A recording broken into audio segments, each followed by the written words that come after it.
Welcome to the deep dive. Today we're getting into one of those viral gadgets you see everywhere, the automatic 32 millimeter rotating hair curler. Yeah, they look amazing in the videos, right?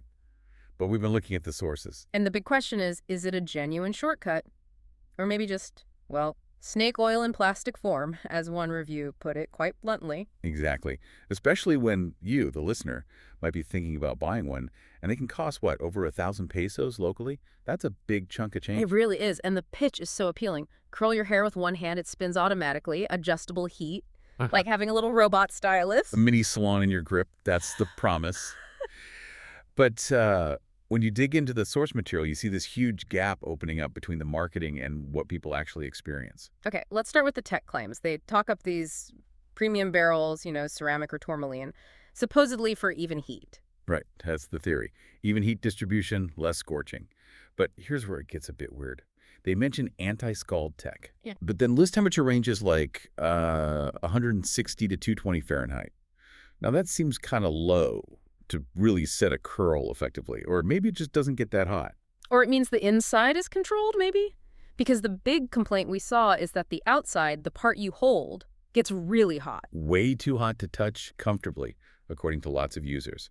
So that whole anti-scald promise feels a bit shaky. That completely changes how you'd use it, doesn't it, if you're trying not to burn your fingers? It forces you into awkward positions. Hmm. And that connects to the user experience stuff. We saw reviews, even for known brands like BDH-301, saying technique still matters a lot for success. Wait, hold on. If technique still matters that much, wasn't the whole point of the rotation thing to make it foolproof? Effortless. That's the paradox, isn't it? The spinning barrel is the main Yeah. selling point, the hook. But it's also become the biggest hazard for a lot of people. Okay, hazard. How bad are we talking? Pretty bad sometimes. The sources are full of reports, hair getting caught in the mechanism, tangled up, pulled, ripped, sometimes even burned because it gets stuck in there. There was this one Reddit user who described it really vividly, hair just being pulled and ripped inside the chamber. Yikes. That sounds awful. It's a design trade-off, you see. They go for automatic rotation, maybe speed, but you lose control. And that speed claim. Yeah. The motor might spin fast, sure, but that doesn't mean it works well, especially if it's got thick or long hair, often needs multiple passes. Which just increases the heat exposure and the risk, right? Especially if your hair is fine or already a bit damaged. Exactly. Even the lower settings can be just too aggressive. So you're not just spending money, you're potentially risking your hair's health for, well, for what? For the novelty, it seems. Pretty much.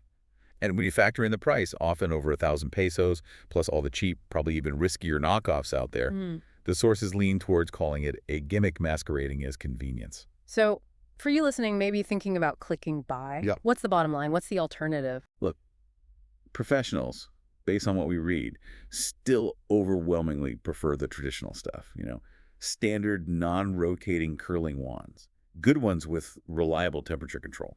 Because they offer consistency. And safety. Consistency and safety, yeah. You have way more control.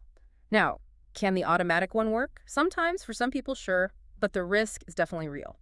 So test it carefully if you do get one. Absolutely. Test on a small, hidden strand first. Don't just jump in. It's just not worth sacrificing your hair for a gadget that might, eat it. That really is the core lesson here, isn't it?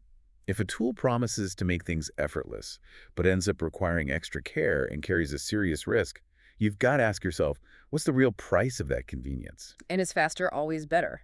Or smarter? Something to think about next time you're styling. That's it for this deep dive. We'll catch you on the next one.